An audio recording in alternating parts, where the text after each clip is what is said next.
Do you want your business to grow? Do you want the access to global network? Gain the business and investment opportunities? Build lasting business friendships and strategic partnerships? Become a member of CEO Club's network and prepare your business for an amazing change.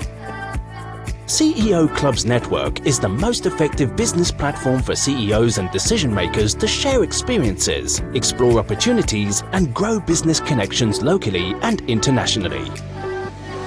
What do we do for our members? We organize monthly business events with a strong focus on networking. Get exposures and recognitions as we serve members with a wide range of benefits. Members can take part in industry-specific panel discussions, roundtables, lunch meetings, breakfast meetings, awards nights, gala dinners, and other informal gatherings, like cigar nights or high teas. Through our unique CEO Club's mobile app, we help our members to connect with powerful business figures, community leaders, and government officials in selected countries worldwide. So, if you are looking for a multicultural atmosphere, strong networking platform, and millions of B2B connections, CEO Club's network is the right place for you. Powerful global brand and network for decades. More than 50 awards received globally. The knowledge with experience makes the difference. Join CEO Clubs and be part of the whole new world of prestige and pride. Give us a call or visit our website and get connected with a unique world of business opportunities.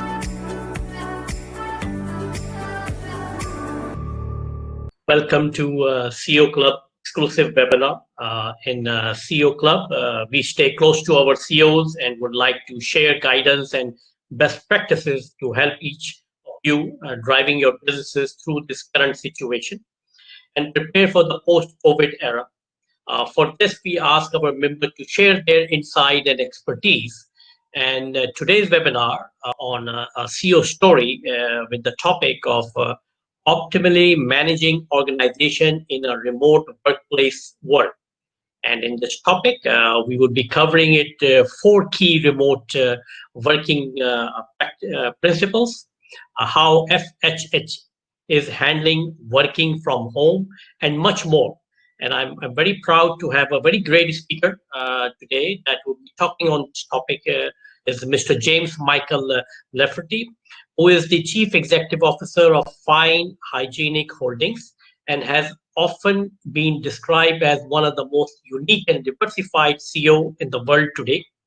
He's not only a successful CEO, he's an Olympic coach, an award-winning journalist, a college professor, a competitive athlete, and oh my God, I think he have everything, and husband and father of 5. Mr. James started his career with the humble roots as a youth track and a field coach, hired by Procter & Gamble in his native Cincinnati, Ohio, USA.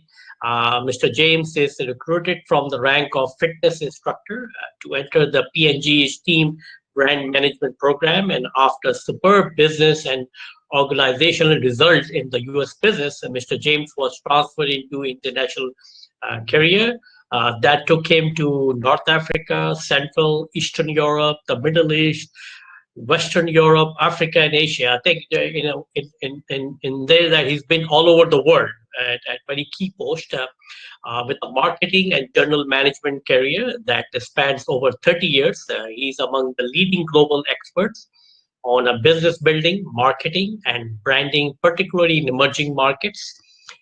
He has had a long and successful career building businesses and organizations across 5 continents for some of the world leading fast-moving consumer goods companies, including CEO roles with Procter & Gamble, Coca-Cola, and British American Tobacco.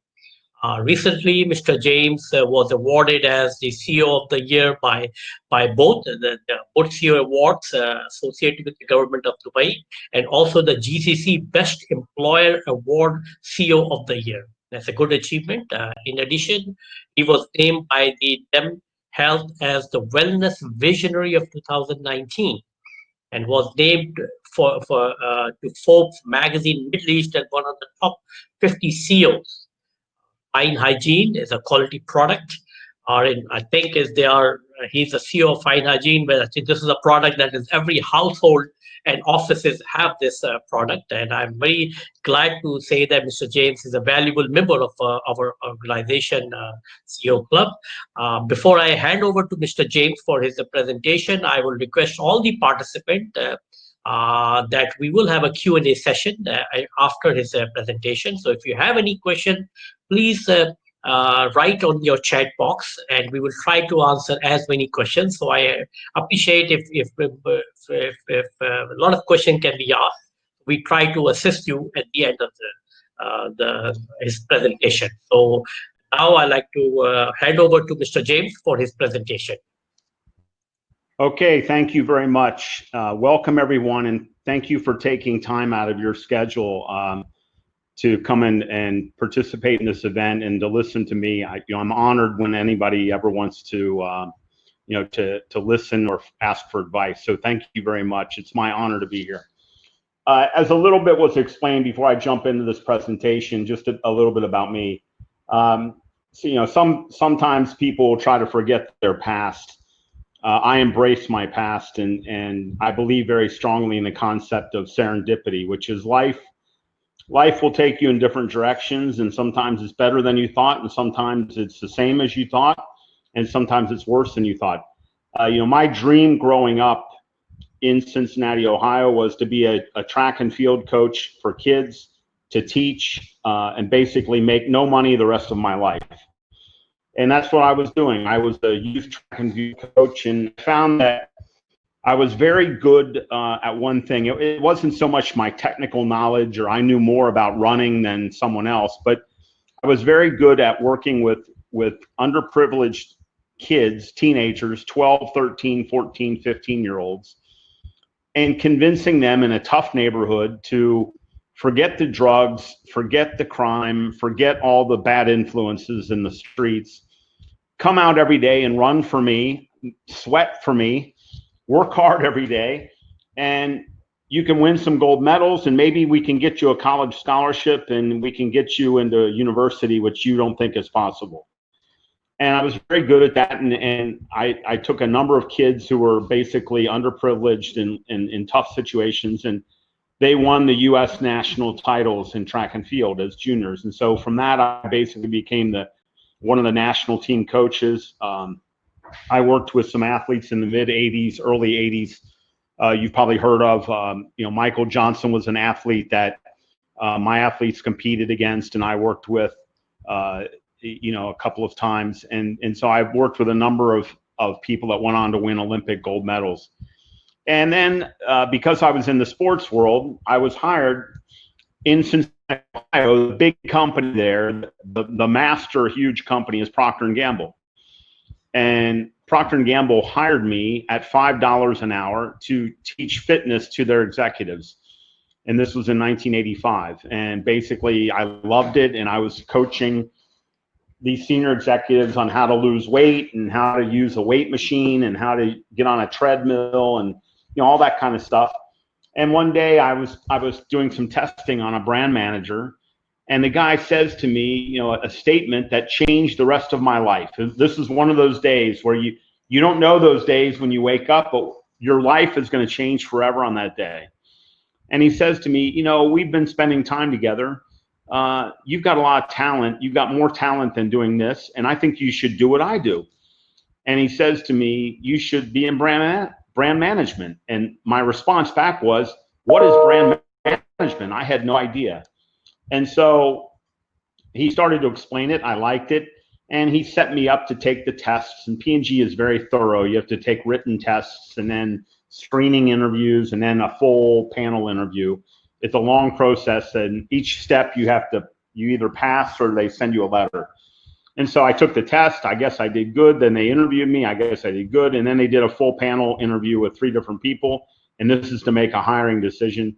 And I thought I did pretty well. And I come home, and this is in 1985. There's no internet. There's no SMS. You wait for a letter in the mail from a mailman in the mailbox. And I finally get this letter after a week, and I rip it open. I'm very excited, and it's a standard what I would call corporate America letter. You know, paragraph 1 is a bunch of lies, and it's to butter you up. You know, dear Jim, we loved having you. We loved your stories. You have such a unique background, all your coaching experience and fitness experience. You know, we don't see people like you very often. You're very unique skill set, blah, blah, blah. Then paragraph 2, they cut to the truth. However, Jim, after careful consideration of your qualifications and after looking at our needs, we are convinced you're not a good fit for brand management at P&G. So we're very sorry, and we wish you the best of luck for the rest of your life. And now, I was 22 years old. I was too stupid to know that I was supposed to accept this rejection. For me, you can fight anything. So I got all pissed off, and I go to the library and I say, I'm looking in books, like there's no internet, there's no Google. It takes you time. And who's the head of human resources at Procter & Gamble? And it's this guy named Sam Pruitt. And I fired off a letter to this guy, and I say, dear Mr. Pruitt, interviewing is not a science, it's an art, and your artists suck. And I want another chance. And Procter & Gamble was so stunned at this 22-year-old fitness instructor, physiologist, that they said, okay, bring him back and give him 3 more people to interview with. And so they brought me back. I interviewed with 3 different people. By then, I had already taken a job running a fitness center in New Orleans, Louisiana, and I had a job and good pay, and I wasn't worried. So I was relaxed, and I didn't even wear a tie, and I came in like jeans and a sport coat. And lo and behold, at the end of that interview, they offered me a job. So second time around fighting, I made it. And then from there, I started in brand as a low-level assistant. Then I became an assistant brand manager, then a brand manager. Then I wanted to go overseas, and my boss didn't want me to go. So my boss said, offer him a country that no American has ever gone to. We don't want him to leave. And so they come back and they say, we're going to offer him Morocco.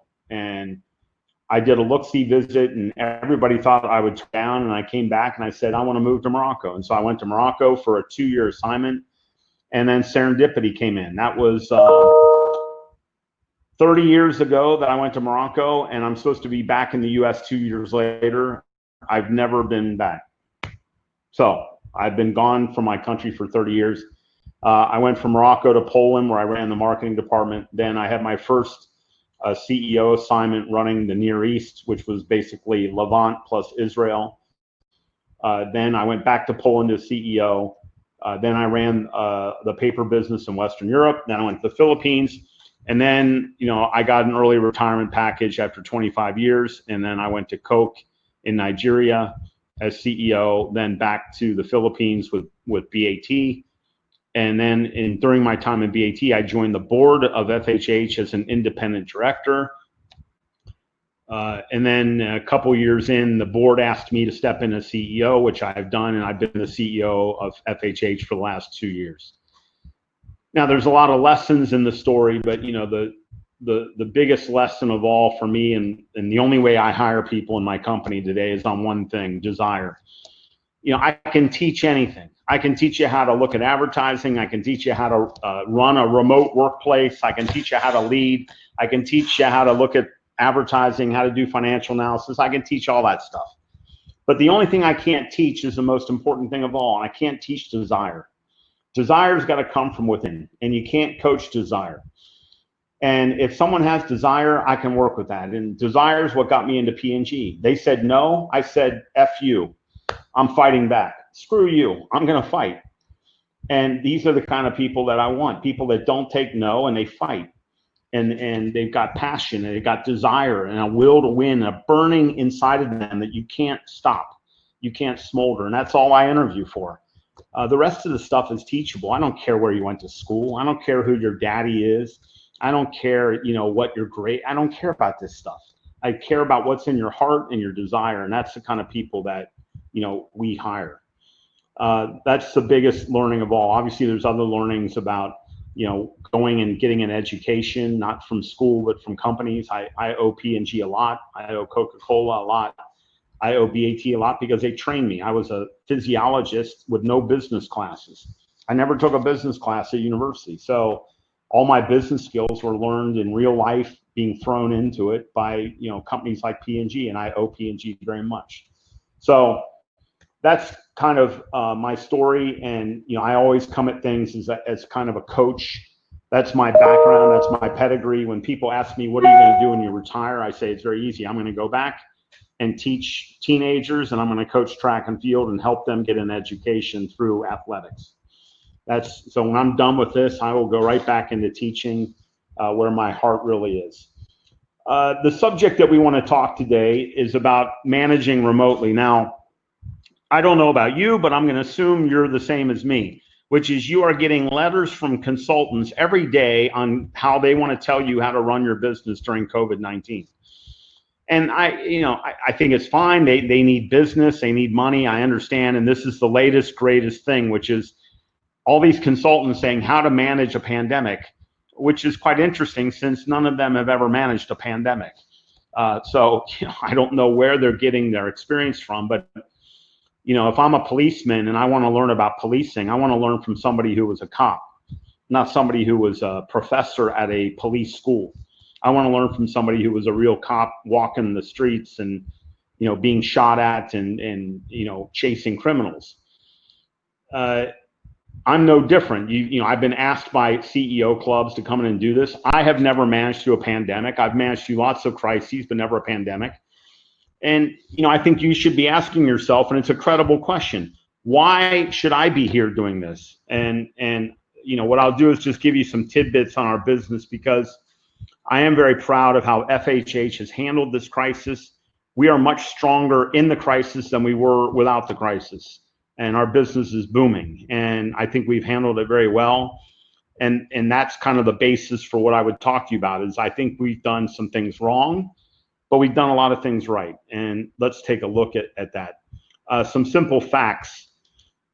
Fact number one is that Q1 of this year was an all-time record in the history of our company, over 63 years since the beginning. Jan, Feb, March was an all-time record quarter for the company. And COVID kind of came in end February. So we had a month or let's say 6 weeks of COVID in the numbers. But we started off January with a record month. Had a very strong February, and then March we came back and broke the January record on a record month. Now, we don't have, the last record quarter was from 2014. So the last time the record we broke was 6 years old. So it's not like we break these all the time. And so, we broke the record in Q1. We say, I think the view was, okay, we're probably, with COVID now, we're not going to have a new record for a long time. Well, here we are ending Q2, and Q2 is going to break the Q1 record of all-time record. And this is unprecedented in our company's history. We've never had back-to-back quarters of records, ever. You have a record quarter, and then you have a little bit of an erosion, and the business is kind of stabilized, and then later on you have another record. We've never done this, and so through an entire quarter of COVID, an entire quarter of work from home where no one was allowed in the office, an entire quarter of all of the business interruptions and all the issues and cross-border shipments being shut down and this border being shut down, we will have back-to-back all-time records. It's never happened in the 63-year history of Fine, and we're very proud. And it does show that we've done something right. My team is certainly delivering. You can say that the 3,500 people that work for me are doing great. Our morale has had some peaks and valleys, but we've done a lot of work to get it up. And right now the morale is super high, and people are very excited about the company, the future, the job they've done. And as I've told them, you're going to be telling your grandchildren about what you did in Q1 and Q2. That through the great pandemic of 2020, which is how it's going to be labeled in history books. The great pandemic of 2020, I was part of a company that had all-time records and grew share, and we were healthy, and we paid everyone, and we gave pay raises, and we gave bonuses. And when I had family and friends losing their jobs and getting fired, we got pay increases, and we were treated and put on a pedestal. And so that's kind of the state of the business. And I'm going to share with you just 4 simple tips of what I think we did well to deliver these kind of results. And I'm going to list them as 4 key remote working principles. And let's just get rolling, and then we'll have plenty of time for Q&A. Principle number 1 is a concept. When a leader sneezes, the whole organization catches a cold. Now, said in another way, people cue off their leaders, and in times of stress, they watch them. They watch what's happening. And so if you don't wear a mask, like let's look at the US leaders don't wear masks. The country doesn't wear masks. The country has the highest death rate in the world of COVID-19. They don't wear masks. I mean, this is basic stuff. People cue off their leaders. And if you don't wear a mask, your people won't wear a mask. If you slack off on work, they'll slack off on work. If you panic, they will panic.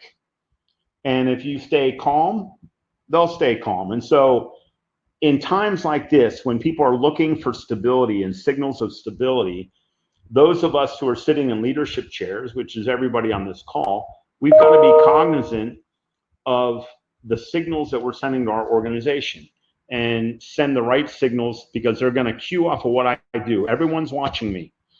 And my viewpoint on this is, if you don't like being under the microscope, then don't take the leadership job, because this is the price of leadership. I'm the CEO, 3,500 people work for me. If I don't like the scrutiny, I should quit.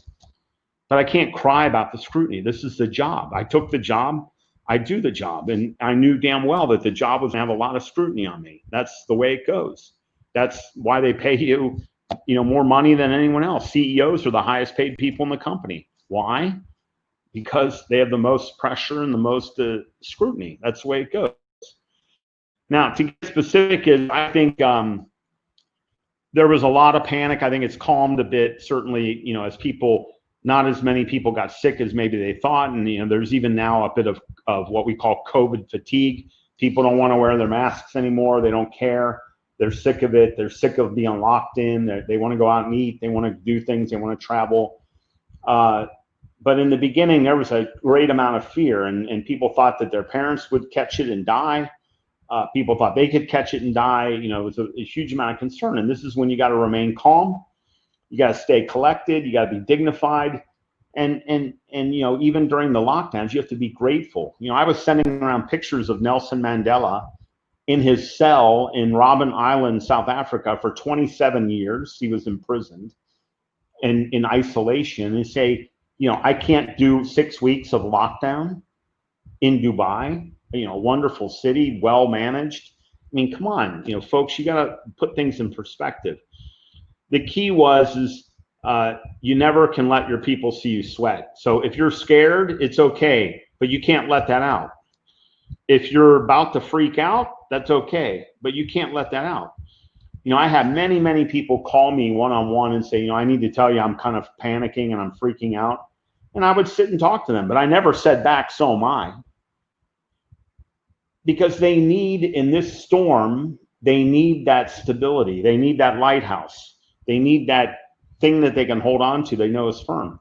And, did I have some tough days in lockdown? Sure, but, I always pick myself back up, because, you're the lead, strong, and you got to pick it up. So, my advice is to stay cool all the time, stay very dignified, and, conceal that sweat. Don't sweat in front of your people. Principle number 2 is embrace a slow dance with your organization. This is about techniques of communication. A slow dance is close. It's not like dancing, to a fast music where you could be 2 meters apart. I'm talking about slow dancing with your people and getting very close and staying close. Why is this? Because in this remote world, when people are at home, they can be lonely. They can feel disconnected from the company. They can feel that they're not part of the company anymore. They can lose sense of the culture of the company. And so you've got to make efforts to do things to stay close. Now, I took that on myself, but I also encouraged my entire team of managers below me to follow my lead, and they're all doing all of these things. But what we basically did is I write to the company every single day. Now, some days it's a business issue and I'm telling the company, here's an issue we got to fix. Okay, that's a legitimate, real thing. Other days, it's sending a picture of Nelson Mandela in his prison cell and saying, hang in there. You can do it. He did it. You can do it. Other days, it's a joke and it makes you laugh. It's a joke about toilet paper because, you know, we make toilet paper and fun.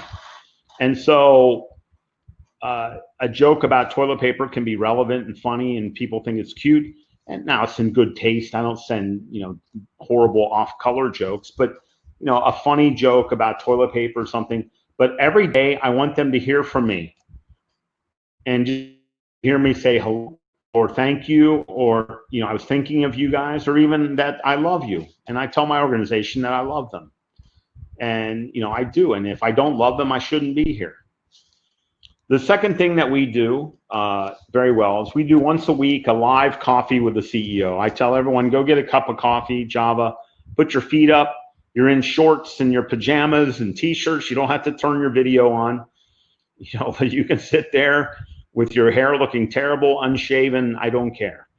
Get a cup of coffee. I give a brief business update. I talk about certain things in the organization, only 15 or 20 minutes, and then we go full 45 minutes of Q&A, and the questions are on everything from when are we going to open office to are we going to launch this, or, you know, what do you think is going to happen after, when is the vaccine be available? I mean, there's many different directions, and I answer all of them, and I let everybody engage, and the feedback is always so wonderful about, you know, it's just so great. I so look forward to that Wednesday call with the CEO.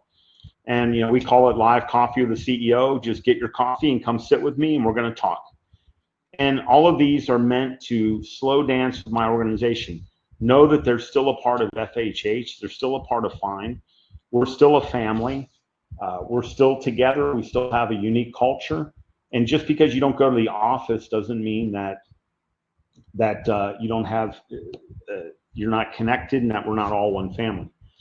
There are certain groups I would offer this to you as just my observation. I find some groups to be more vulnerable to the work from home than others, and it gets them in different ways. And this leads me to principle 3, which is whenever you're in doubt with anything on your business right now, I want you to err on the side of kindness.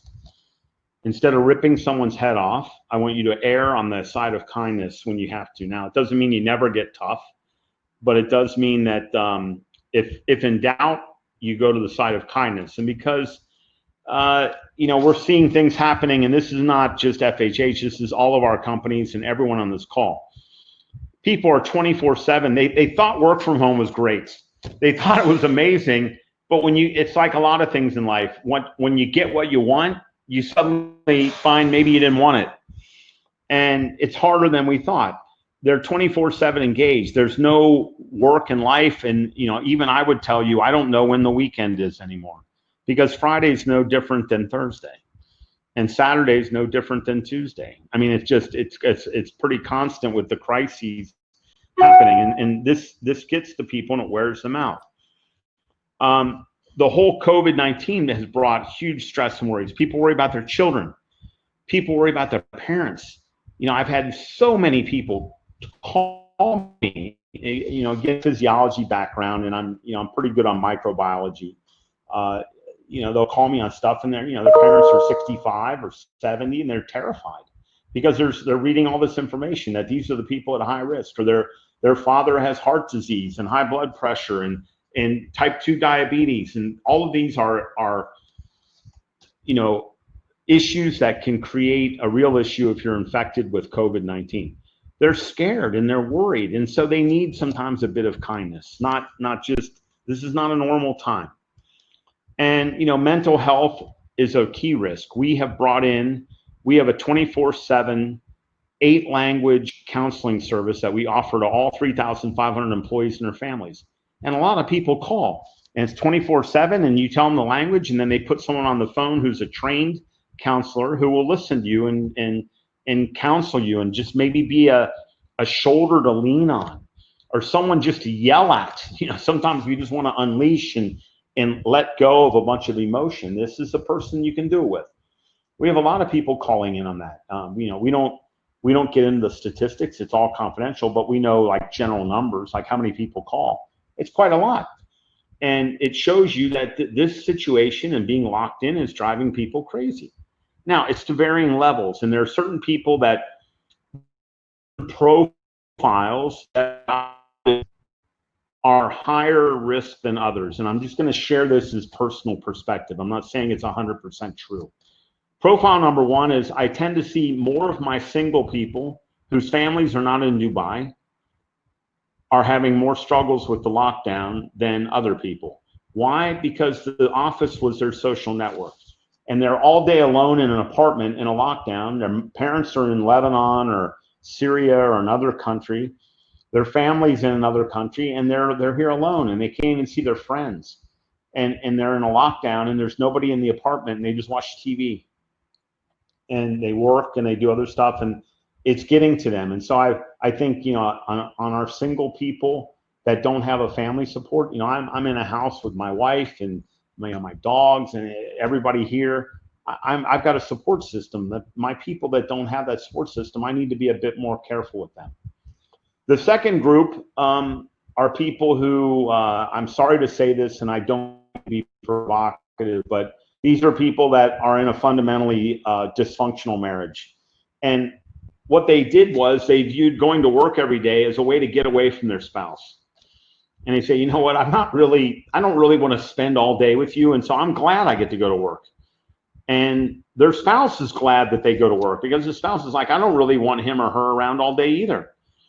And then suddenly there's a lockdown and there's no office, and two people who they love each other and they did love each other and they may have kids together, but they don't really have like the greatest relationship anymore. They're now locked up in a house together and they're 24/7 together and they're getting on each other's nerves and they're fighting and there's all kinds of debate. I've had a bunch of phone calls on that. And there's not much I can do because, let's face it, if you've grown weary of your wife, being in a lockdown for 3 months isn't really going to help things much. There's not much you can do. This too, and there's not much you can do because the fundamentals of the relationship is probably where the root of the problem is. But we have to be kind here. And even with business pressures, and I've got a board who's stressing me and stresses me out and demands things, I've got to be kind to my people. This is the most unprecedented event in the history of the world in our lifetime. Now maybe World War I was tougher and World War II was tougher. It could be, and I wasn't around. But, for our lifetime, this is the most unprecedented event in history. We're all dealing with this in different ways, and we have to be kind and gentle to our people on that. The last principle, and then we'll go to Q&A, is you got to keep your focus as a leader, and you've got to keep the focus of your people on that goal out there called the PC world. PC means post-corona. It's coming. Now, when is it coming? I don't think anyone knows. I mean, my view is it's still a year away where we're going to be clear of this. I think we're going to get relapses. We're going to have in the fall big relapses of this. I mean, you can't, let's face it, it's still out there and we don't have a vaccine. And until we have a vaccine, we're at risk. And if you don't wear masks and you start intermixing with people, you're going to get it at some point. And this is the reality of microbiology. This thing is not dead. It doesn't get killed at 30 degrees. It is out there, and look at places like Saudi and Abu Dhabi in the heat. They're having record high numbers. This is not going to solve things. It makes it a little bit less maybe, and reduces the risk to your immune system to have temperatures higher, but it's still going to spread. And when the temperature turns a bit, and our systems respond to that by being weaker. When it's cold and flu season, it's always in the cooler climate. When that starts to come, I think we're going to get another hit here, and we're going to get another hit in a lot of places, and we're going to all be masked up, and they may even lock down again. Look at Abu Dhabi right now; it's still in lockdown. Saudi is having massive increases in cases and has to has to become become tougher on some of the rules and regulations. So, my personal view, when people ask me, if you want to know, it's a personal view. I think we're a year out because things never work the way you want. They're not going to have the vaccine by the first of the year perfect. It's going to have problems and need retesting, and it has to be safe. I mean, we can't go and vaccinate the world with something we don't even know is safe, and then we all get another disorder because the vaccine was wrong. So, we've got a year, but okay, a year is a blink of the eye. It's a blink of the eye, a year. I mean, 30 years ago, I was moving out of the U.S. It was just yesterday. It's a blink. 1 year is a blink of the eye. We got to keep people focused on that PC world. And, what are the focus points? Is, first, we're going to get out of this. And that gives people hope. And it keeps people up. And say, it's not forever. You don't have to spend the rest of your life like this. It's just maybe another year at the worst. You can put up with a year. You had a tough year at university. You put up with it. You didn't quit. You'll make it through this.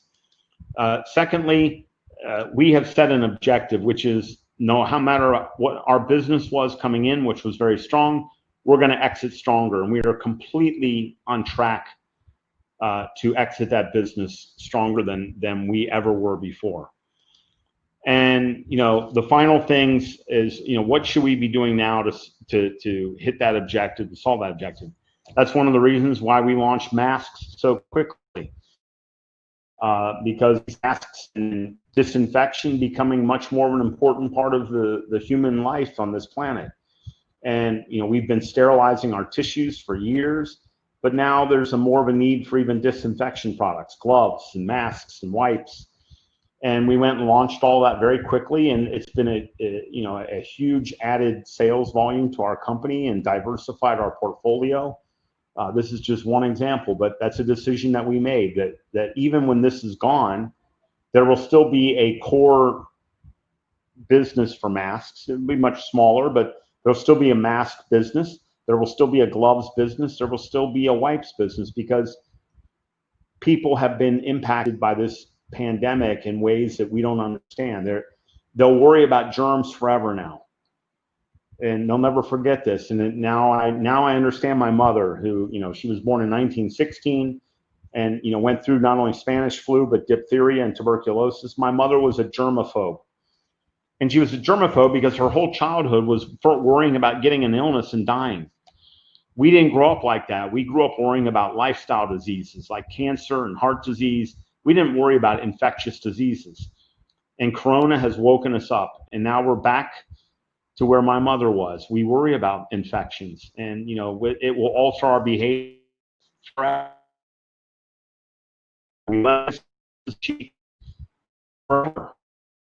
We will all be thinking, what if they have something and I'll get it? It's changed many of us at the core, and disinfection is a part of that. So we made a decision. Let's stretch our business beyond sterilization to disinfection, because that's going to be a need for the next decades, not the next year, but the next decades to follow. And that will help us be stronger. And we already have a huge mask and glove and wipe business that is dramatic, dramatic sales for the company in just a short period of time. So that's basically the four principles of what we've been doing. It has been successful. I have made many mistakes, I'm sure. And, we have certainly not done everything perfectly, but I think we have managed it as well. We are owned partially by private equity, by Affirma Capital, a wonderful group of people. And they have told me in our portfolio of, 60 companies that we own, Fine is number one. You are absolutely the most successful in negotiating this crisis. And we used you as the role model for all of our other portfolio companies to handle a crisis. And we say thank you, and we keep to learn and do things better, and we acknowledge our mistakes, and we go from there. So that's really it. I want to thank you very much. If I can ever be of help on LinkedIn, I have a website, James Michael Lafferty. You can contact me, and I'm always there to help you. Thank you for taking time out of your important, busy things that you have to do.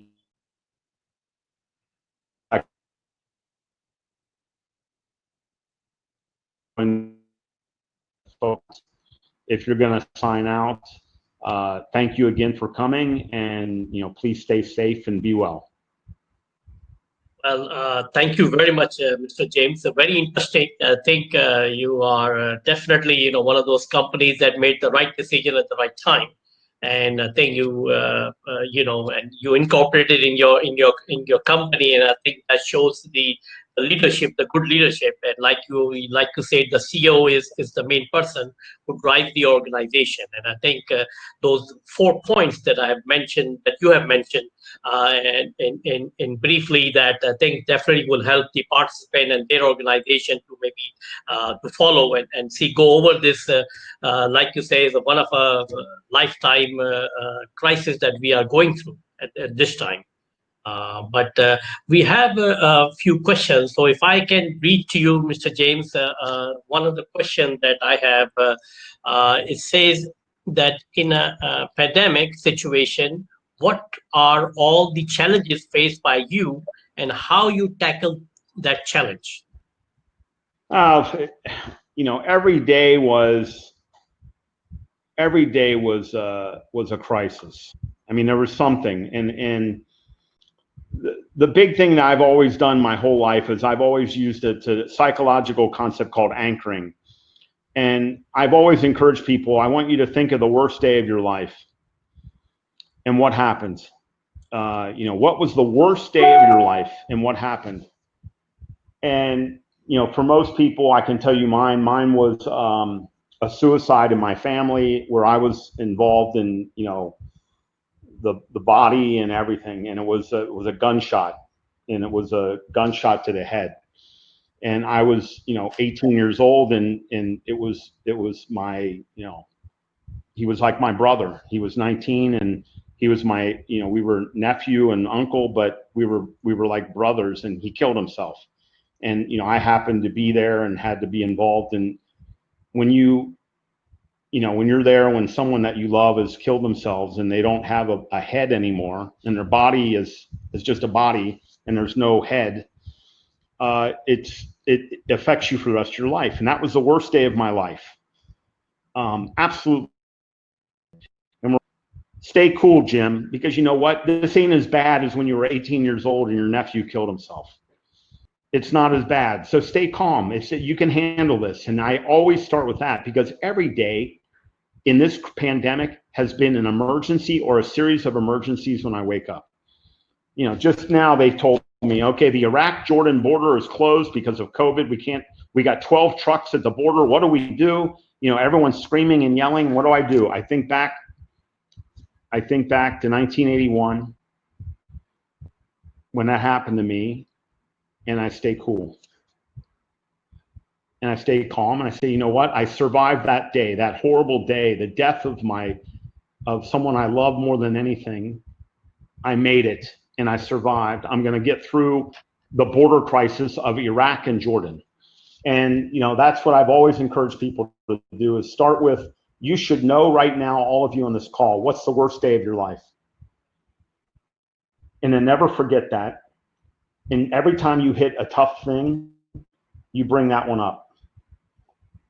And you use it to calm yourself down and to anchor yourself that I never blame anyone. I never focus on panic, because panic doesn't do anything. Yelling and screaming and crying doesn't do a damn thing.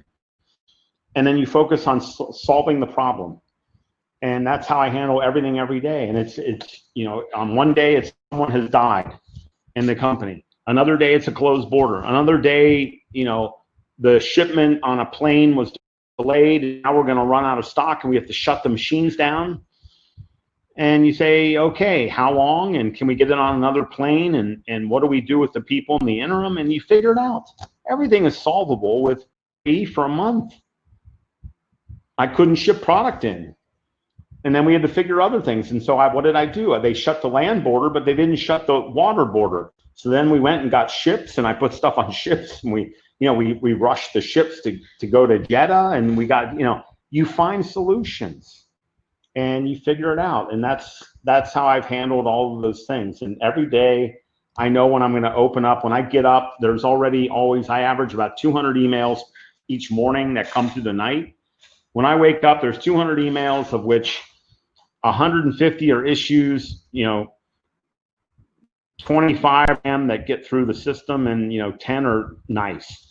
The rest are all problems, and that's life. And you get up and you say, okay, let's solve today's problems. I hope that's helpful. Yes, yeah. I think you rightly say the issues are resolved immediately. I think, because any problem or any issue becomes, if you don't solve it now, it becomes bigger and bigger tomorrow, So I think the timing of solving the issue is also very important. There is another question for you, Mr. James. As a CEO, will you sacrifice some of your team members to make the numbers look good? Or will you keep your team and let the numbers take the hit during this time? Yeah, it's a good question. I would never sacrifice people to make the numbers look good. What I will do, and look, I fired lots of people. It's not like I don't fire anyone. When people don't perform, they go. I make no apologies for holding a high standard. I mean, we pay the best out there. I pay top for people. We have the best benefits of everything. I've got on-site fitness center. I give everything to everybody. I create an environment that I want people that they love to join and hate to leave. But we're like Manchester United or Liverpool. This is the Premier League. You want to play in the Premier League, you got to score goals. And if you don't score goals, the team will cut you.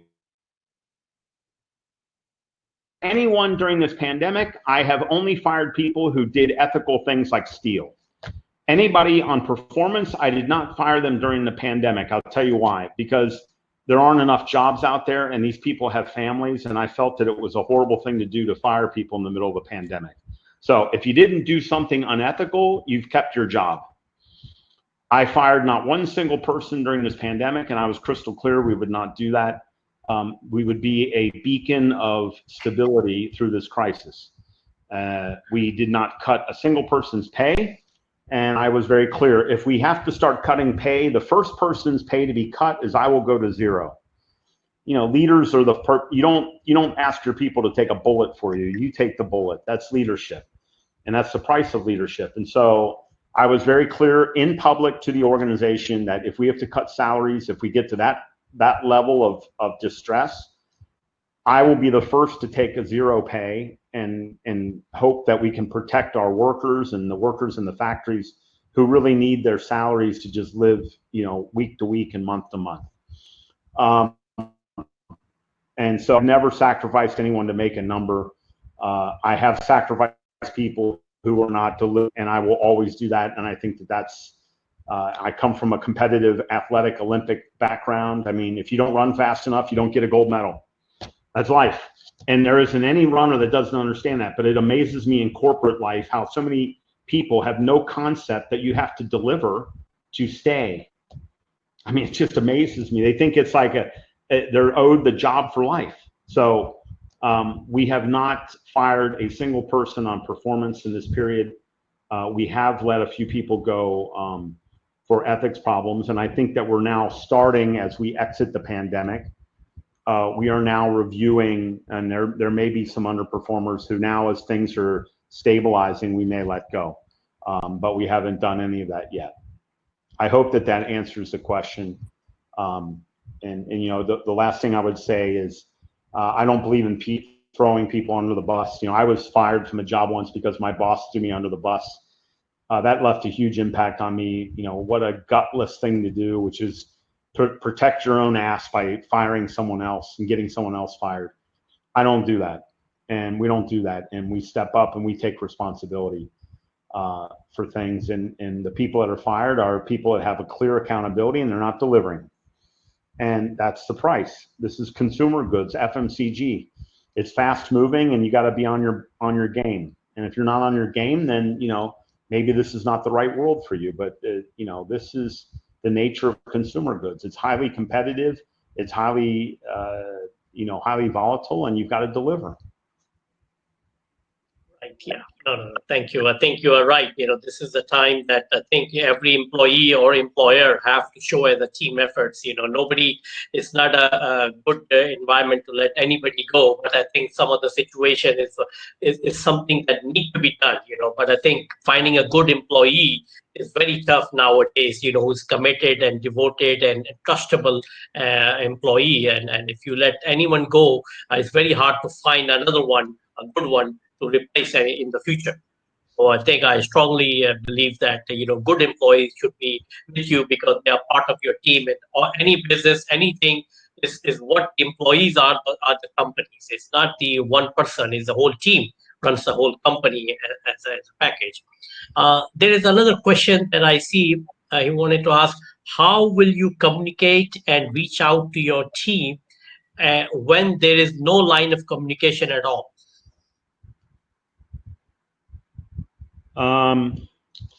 We have a few people like that where they are not on our company email, and what we ask, and that those are all in factories, which are all operational. So those people in the factories are coming to work, and what we do is and I'm going to tell you what we do. I'm not saying it works perfectly, and I'm not really sure 100%. Everything is translated in both English and into Arabic and into Hindi and Urdu and Tagalog. So the main languages of our company is basically, English is how we operate, but we're obviously a huge Arabic-speaking population that don't speak English. And then we do have a number of workers from Pakistan, Bangladesh, India. And so we do put everything into Hindi and Urdu, and then we have a large group of Filipinos, and so we also put things into Tagalog. Everything is put into those languages and then is put on bulletin boards in the employee area of the factory site. Now, does everyone stop and read it with diligence? I don't know, and I would probably say no. I mean, I don't think anything works. Yes. So I don't think that it works perfectly. I wouldn't promise that everybody stops and reads it, but we do our very best that everyone gets that information. And we're assuming, there is an assumption, which is this is information that pertains to your employment, which is how, I feed my children through this job. And I send my children to school through this job. The job is important to all of us. It feeds our families and helps us take care of the dreams in our life. And so I'm assuming that because it's their job, that they will take the time to actually go and read the information because it's important about their employment. But does everyone? I don't know. But we do our very best to stay in touch with everyone directly. There's another question that how do you judge if the people have the desire or passion in their job? Well, it starts in the interviewing process, and I think there's a number of open-ended questioning techniques which tell you about people and whether they're willing to fight back or not. And do they pick themselves up? I don't care how many times people fail. I just care if they pick themselves back up off the ground. Muhammad Ali said it best. And I was a former boxer for many years in the U.S. I was a Gold Glove boxer. He had a saying, which is, everybody gets knocked down. There ain't nothing wrong with getting knocked down, but the good get up. And I've always believed that, and I've always done that, and I interview for that. And so I look at their persistence and their desire and their willingness to win. That's why, I'll tell you a funny story. It's not funny, but it's just different. When I was in BAT, British American Tobacco, the company HR came to me and they said, we have an interesting statistic from your operation and we wanted to share it with you and understand what's going on. And I said, okay. And they said, 16% of your company, 400, 500 people, 16% are single moms. And I said, wow, I didn't really think about it. And then I thought about it. I said, you know what? It doesn't really surprise me because I interview everybody. And the most courageous people I know are single moms. They have no help. They have no man. They have no husband. They have no help in the house. They do everything. They're superheroes. Single moms are not human, they're superhuman. They're Superman, they're Batman, they're Wonder Woman. You know, they get up, they take care of their child, they get the kid into a great school, then they carry the entire financial load and work hard, and then they come home and be a mom. They have no help. They got to do the dishes, they have to do everything. They don't get a break, and their life is just work. And so sometimes they give up, and sometimes people give up and they'll abandon the child. I mean, I adopted an orphan in the Philippines who was left in the garbage by a mom. The mom put the baby in the garbage to die. And that's now my 13-year-old son. I adopted him. Some people give up. But I guess those people that I meet that they're single mom, they get pregnant, a guy tells them, I love you, and then suddenly he doesn't love her because she's now pregnant, and they go and they basically go to university by themselves, and they raise a child by themselves, and they graduate from school by themselves. They don't have to prove anything to me on desire. I'm going to hire them in 1 second. You know, my assistant here, who I respect her deeply. You know, she's in love with a boy in the Philippines. She gets pregnant. He's like, well, I don't love you anymore. He left her alone. She was an orphan. She didn't have parents. She raised his kid by herself, went to university by herself, busted her ass by herself, and now she's in Dubai taking care of a whole family by herself. This deserves total respect. And those are how you see it. And you watch people in the workplace, and when they hit an obstacle, what happens? Do they give up? Do they give up? Do they just throw in the towel and say, give me money, and start begging on the street, and they say, I'm not even going to try anymore, I give up? Those are not people I want. I want people who are ready to fight, and they're ready to see. And you can see it in the workplace, and you can see it in the interview. You know, I've got a series of questions I ask. I can tell right away whether they got hunger or not. You know, if a guy walks into an interview, I have somebody come in like this. My dad is the minister of blah, blah. And I met, last year with George Clooney and Matt Damon and Brad Pitt, and I party with them. I don't even want that person in my company. Their whole life is about who they know and who their daddy is. I don't give a damn who your daddy is. You know, my dad was dead when I was 21 years old. I couldn't lean on my daddy and, oh, daddy this and daddy that. You got to earn your own way in life. What do you do? What have you done? What have you accomplished? Stop showing me pictures of all the people you met. I don't give a damn. I don't care who you met. I want to know what you can do. And so those are people that don't ever get in the door. And those are people that don't like working for me because they want everyone to love them because of all their connections. And I don't give a damn about connections. I want people that can deliver. If you want a chance in life, you come work in my company. If you want to live off your daddy, don't apply. You will not be happy because I will be on you like anything, and I will say, I don't care. So, you know, it's easy to see, and desire is everything, because I can teach the rest of everything, but I can't teach hunger. I can't teach desire. I can't teach you to want it. You want it, I want you. And some people are driven by that desire to excel. I always wanted to be number one in my class, and I was number one in university, number one out of 5,000 students. I was going to be number one. And there's a hunger. I don't know why, but I wanted it. And, you know, I saw other people, I just want to survive. I just want to pass. I don't want those people. I want people that want victory. I want people that want the gold medal, not saying, I just want to go to the Olympics and say I was there. I want people that want to win. And so, you know, this comes out in the interview. And if you interview CEOs, I've interviewed with tons of CEOs of the Fortune 500. I've sat in their offices. Every CEO interviews on desire. They don't give a damn. I mean, I even had the CEO of Coke tell me once, I'm not going to ask you a single question about marketing. You're a marketing director in Procter & Gamble. You know what you're doing. I just want to see if you're the kind of person I want in this company. And then all he did was ask me open-ended questions about the kind of personality I was. What's the toughest thing in your life? What are you going to do when you retire?